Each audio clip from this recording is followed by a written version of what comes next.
والله الحلاق الفلاني يضرب الشخص اللي حلقه بالشحاط على راسه، ويشعر الزبون بارتياح كبير. حلاق من ولاية أضنة يبتكر طريقة جديدة للحلاقة، ألا وهي يضرب الزبون بشحاط على راسه.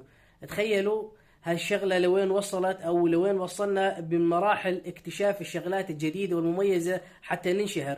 وصلت الشهرة أنه الإنسان يروح يخلي حد يضربه بالشحاطة على راسه لحتى يقول والله سويت شغلة جديدة وابتكرت شيء جديد أنشهر به بين الناس. خلونا نشوف الحلاق مع بعض. Rahatladım lan kardeş. Ya Almanya'dan geliyorum lan bunun için. Dayak yiyerek asker oğlum. Evet. Ya Almanya'dan geliyorum, Almanya'dan. Oo, rahatladım. Çok rahatladım. Oo. Yandan. Hadi devam etsene babacığım.